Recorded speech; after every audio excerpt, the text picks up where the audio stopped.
তত রাখছে তবু তো নাই। হ্যাঁ, যা উঠছে তার আয় দিছে। জোর করে টানি লম্বা করুন যাইব না, এক মুখ টাইনবেন নি এমনি করে লম্বা করি।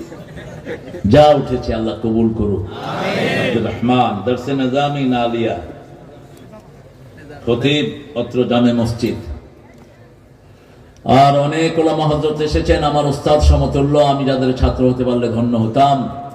এই বশিকপুর ছিল ওলামাপুর, একসাথে 1600 আলেমের বাস ছিল এই বশিকপুরে। সারা পৃথিবীর বিখ্যাত সব আলেম কোথায়? বশিকপুরে। জগৎ বিখ্যাত আলেমরা ছিলেন এই বশিকপুরে। এসেছেন অনেক স্কুলের প্রিয় স্যাররা। তাদেরকে স্টেজে উঠাতে পারলে ভালো হতো, কিন্তু এটা স্মার্ট স্টেজ হয়ে যেতে পারে, সবাইকে ওঠানো যাবে না। কাউয়া অনেক কিছু ঠিক গেছে আইলে মানুষে আসতো এমনি কেমনি করে গাঁড়ে এক তামসার দল। আল্লাহ এদের থেকে আমাদেরকে হেফাজত করেন। তবে ওদের মধ্যে যারা নামাজি, রোজাদার, কোরআনকে ভালোবাসে, আমরাও তাদেরকে দল ছাড়ো। আল্লাহর দল ছাড়া পরিচয় দিবি তুই কাফের, পরিচয় দিতে পারবি না। আল্লাহর দল ছাড়া যারা পরিচয় দিবে দুনিয়াও শেষ, আখিরাতও। আল্লাহ বলবেন তুই দল বানালি কেন? আমি জিকির দিলাম, তুই জিকির বানালি কেন? আমি পদ্ধতি দিয়েছি, তুই পদ্ধতি বানালি কেন? যেটা আল্লাহ বানিয়েছেন সেটা বানানোর ক্ষমতা কারো? একটা কথার উপর কাজী ইব্রাহিম রাহিম হাফিজাহুল্লাহ কথা বলেছেন, ইন্নাদ-দীন ইনদাল্লাহিল ইসলাম। আল্লাহর কাছে দল কি? আর আল্লাহ বলছেন আমি ইসলাম দিয়ে খুশি হয়েছি, তোমরা কি খুশি হও নাই? রাদিতু বিল্লাহি রাব্বাও ওয়া বিল ইসলামি দীনাও ওয়া বি মুহাম্মাদিন সাল্লাল্লাহু আলাইহি সাল্লাম নাবিয়্যাও ওয়া রাসূলা। এই দোয়া এই আয়াতের পরে যারা পড়বে রাদিতু বিল্লাহি রাব্বাও ওয়া বিল ইসলামি দীনাও ওয়া বি মুহাম্মাদিন, এই দোয়া সকাল সন্ধ্যা যারা পড়বে তাদের জন্য জান্নাত বরাদ্দ করে দিবেন কে? কারণ আল্লাহ বলেছেন আলিয়াউমা, পড়েন, আলিয়াউমা আকমালতু লাকুম দীনাকুম ওয়া আতমামতু আলাইকুম নি'মাতি ওয়া রাদিতু লাকুমুল ইসলাম দীনা। কার কথা? আমি সন্তুষ্ট হয়েছি তোমাদেরকে ইসলাম দিয়ে। আপনারা কি খুশি না বেজার? চিৎকার করে বলেন আল্লাহু আকবার। আমাদের খুশির বহিঃ প্রকাশ হলো আমরা আল্লাহর বড়ত্ব বর্ণনা করব, ঠিক কি না? আর এটা যারা বলে ইউলকা ফি কুলুবিল্লাযিনা কাফারুর রুবা, আল্লাহ বলছেন আমি আল্লাহ কাফেরদের কলিজার ভিতরে ভয় ঢুকায়া দেই। একটাই তাকবীর, আল্লাহু আকবার, আল্লাহু আকবার। 8টা লুচ্চা একটা মেয়েকে ধরেছে। কয়টা? 8টা লুচ্চা ভারতে। মেয়েটার নাম কি? মুস্কান। কি বলেছে? কি বলেছে? এক তাকবীর, সারা পৃথিবী কেঁপে উঠেছে, ঠিক কি না? সারা পৃথিবীর ঘরে ঘরে পৌঁছে গেছে আল্লাহু আকবার। এখন বলেন রাসূল সবচেয়ে বেশি কোন সূরাটা পড়তেন? বলেন। 9 বছর ধরে তাফসীর শুনছেন, কোন সূরা রাসূল সবচেয়ে বেশি পড়তেন? সূরা ফাতিহা। ঠিক করে কর, জোরে কর। সূরা ইখলাস। কোন সূরা? সূরা ইখলাস। ইখলাস না ফাতিহা? ইখলাস। দুইটা লই গেছে অনেক। আল্লাহ তো করে হেদায়েত করুক। কোরআনের প্রথম সূরা কোনটা? সওয়াবের সবচেয়ে বড় সূরা কোনটা? কোন সূরা কোরআনের মা? কোন সূরা ছাড়া নামাজ হয় না? কোন সূরা কোরআনের ভিত্তি? কোন সূরা দিয়ে দোয়া কবুল হয়? তো এতক্ষণ লাগলো কেন বাবারা? সূরা ফাতিহার যে শ্রেষ্ঠ কোন সূরা? তারপরে সূরা ইখলাস, তারপরে কোনটা? তারপরে কয়টা সূরা? প্রথম সূরা ফাতিহা, 2 নম্বর সূরা ইখলাস। যখনই কোনো কষ্ট পাই কোন সূরা পড়বো? সূরা ইখলাস। সূরা ফাতিহা। কোন সূরা? সূরা ফাতিহা। 2 নম্বরে পড়বো কুল হুয়াল্লাহু, 3 নম্বরে কোনটা? সূরা রহমান। কইতে থাকস না, অজ্ঞাত হইবে। হ্যাঁ, আরুটা ক, আল্লাহ তো করে বরকত দিক। এক হোলারে জিজ্ঞেস করছি বিউটিফুল বানান কর, হিগে এ থেকে জেড পর্যন্ত পড়ছে। কয় কি রে, কত গাইল? বেগুন কই দিছি, চোগাইল না। একটা তো লাগবে। আপনারা ভালো মানুষ। 4টা সূরা পড়তেন রাসূল। একটা হলো কোরআনের অর্ধেক, একটা কোরআনের 10 পারা, আর 4টা হলো কোরআনের 5 পারা করে। কয় পারা করে? 5 পারা করে। সূরা কাফিরুন, সূরা নসর, সূরা কাউসার, সূরা জিলজাল। আবার সূরা জিলজাল কে রাসূল বলেছেন কোরআনের অর্ধেক সাল্লাল্লাহু। আবার সূরা জিলজাল কে বলেছেন সমস্ত কোরআন। কোরআন পড়বো তো? পড়বেন তো? আমরা তো তৈরি হলাম না।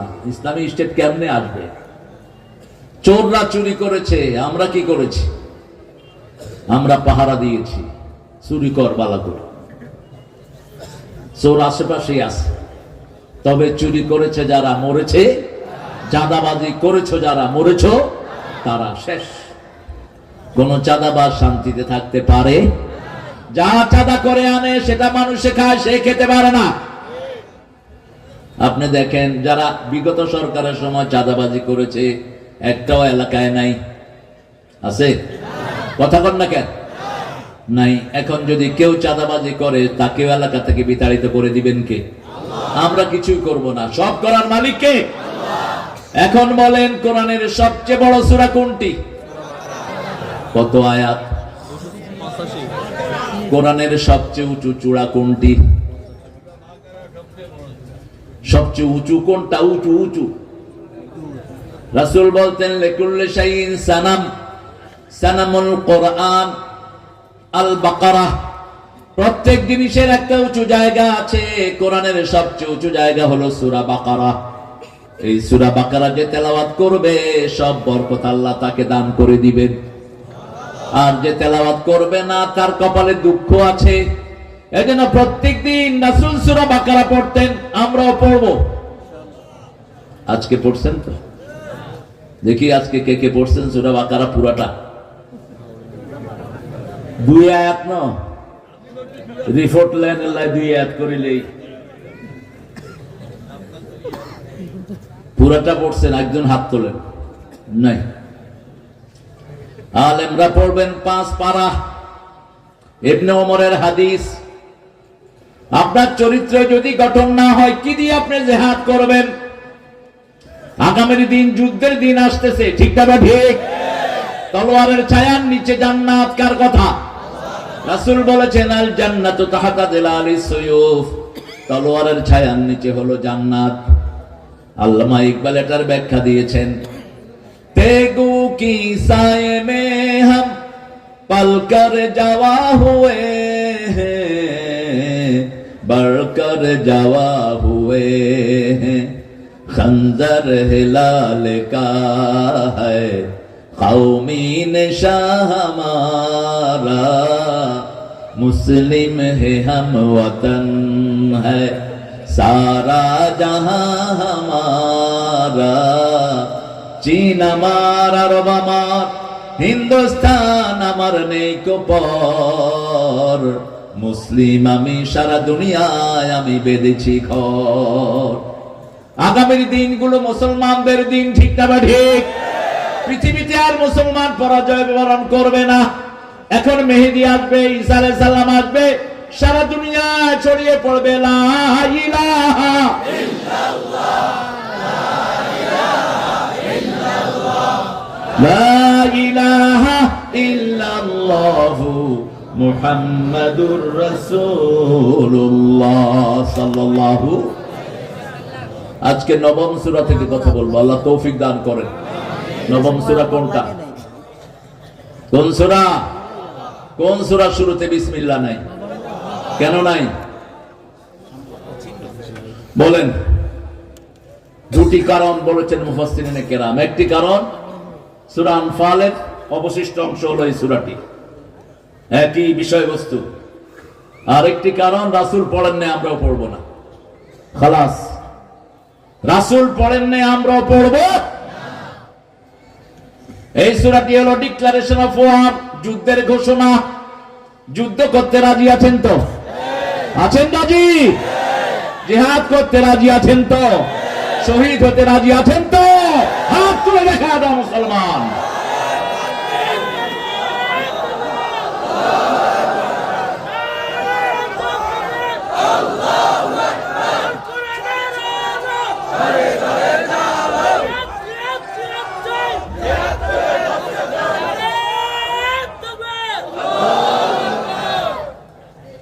এর অবস্থা বড় খারাপ। এই জিজ্ঞা তকবির দিচ্ছে, ইগো বাদ কেন আজকে?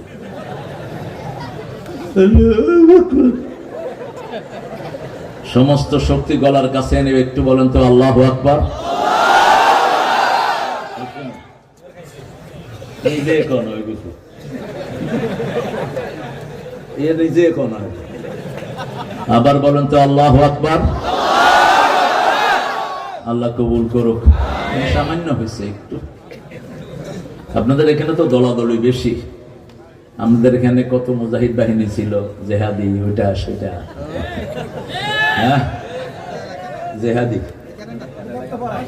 কোনটা? ও, পাশে জেহাদ করছে। কোনায় হতে আঙ্গ বক্তাদের মধ্যে অনেক জেহাদি আছে। আমি বললাম তুই কি আর টেবিলের উপরে উঠে যাই মাঝে মধ্যে। তোর টেবিল লই জেহাদ করতে কয় ক্ষেত্রে? তুই যুদ্ধের ময়দানে যাবি, কুদ্দুস জেহাদ করতে আর সাহাবায়ে কেরাম কারণ আমি জেহাদি পাইলাম না। আমগো দেশে জেহাদির অভাব নেই। ঠিক। আল্লাহ আমাদেরকে বুঝার তৌফিক দান করে। 8টা গুণ অর্জন করব, দুনিয়াও সফল, আখিরাতও। যুদ্ধের ময়দানে আপনাকে কেউ হারাতে পারবে না যদি এই 8টা গুণ আপনার মধ্যে থাকে। আপনি বেনামাজি, আপনার সাথে আল্লাহর সম্পর্ক। আপনি আল্লাহর জিকির করেন না, আপনার সাথে আল্লাহর সম্পর্ক। আপনি আল্লাহর হুকুম মানেন না, আপনার সাথে আল্লাহর সম্পর্ক। আপনি বিবির থেকে যৌতুক খান, আল্লাহর সাথে আপনার সম্পর্ক। আপনি প্রতিবেশীর হক মেরে খান, আপনি পিতামাতার সাথে বেয়াদবি করেন, আপনি বেয়াদব, ঠিক তবে ঠিক। আপনার সাথে আল্লাহর কোন সম্পর্ক। সম্পর্কগুলি বজায় রেখে 8টা গুণ অর্জন করতে হবে। কয়টা? প্রথম, তওবাকারী হতে হবে। দুনিয়াতে প্রথম নবী আলাইহিস সালাম তওবা করেছেন কার কাছে? ফাতালাক্কা আদামু মির রাব্বিহি কালিমাত ফাতাবা আলাইহি ইন্নাহু হুয়াত তাওয়াবুর রহিম। আল্লাহ রাব্বুল আলামিন তার জিহ্বায় কিছু শব্দ ঢেলে দিলেন। তিনি দোয়া করলেন, রাব্বানা যালামনা, পড়েন, রাব্বানা যালামনা আনফুসানা ওয়া ইন লাম তাগফির লানা ওয়া তারহামনা লানাকুনান্না মিনাল খাসিরিন। আরবিতে দুটি শব্দ আসে ক্ষতির জন্য, একটা হলো নোকসান আর একটা খুসরান। নোকসান হলো 500 টাকার তরকারি নিয়ে বসেছেন, সন্ধ্যার সময় 500 টাকা আছে, এটার নাম নোকসান। এটার নাম কি? নোকসান। আর 500 টাকার তরকারি নিয়ে বসেছেন, সন্ধ্যার সময় দেখলেন তরকারিও নাই, পুঁজিও। এটার নাম কি? খুসরান। খাসিরাত দুনিয়া ওয়াল আখিরাহ। খুসরান শুধু দুনিয়ার ক্ষতি নয়, দুনিয়াও শেষ, আখিরাতও। আল্লাহ বললেন 4টি কাজ লাগবে এই ক্ষতি থেকে বাঁচার জন্য। কয়টি? ওয়াল আসর, পড়েন, ওয়াল আসর ইন্নাল ইনসানা লাফি খুসর ইল্লাল্লাযীনা আমানু ওয়া আমিলুস সলিহাত ওয়া তাওয়াসাউ বিল হাক্কি ওয়া তাওয়াসাউ বিস সাবর। আল্লাহ রাব্বুল আলামিন বলছেন, ও দুনিয়ার মানুষ, তোমরা সব ক্ষতির মধ্যে নিমজ্জিত। All the human being in danger. প্রত্যেক মানুষ, প্রত্যেক বনি আদম ধ্বংসের মধ্যে। কে বলছেন? রাসূল এটার ব্যাখ্যা দিলেন তিরমিজির সহিহ বর্ণনা, আদ-দুনিয়া মালউনা মালউনাতুন ওয়া মা ফিহা ইল্লা যিকরুল্লাহ আলিম ওয়া মুতাআল্লিম ওয়ালা ওয়ালা। আল্লাহর জিকির যেখানে নাই, সব কিছুর উপরে আল্লাহ লানত। যেখানে লানত পড়ে ওই জিনিস কবুল হয় না। যেমন হিন্দুদের পর, হিন্দুরা যখন পূজা করে তাদের উপর কি? আল্লাহ লানত। মূর্তি পূজার উপর আল্লাহর কি? লানত। মেয়েরা যারা বুরুজ আছে তাদের উপর আল্লাহর কি? যেই ছেলেরা মেয়েদের বেশভূষা পরে তাদের উপরে আল্লাহর কি? যেই ছেলে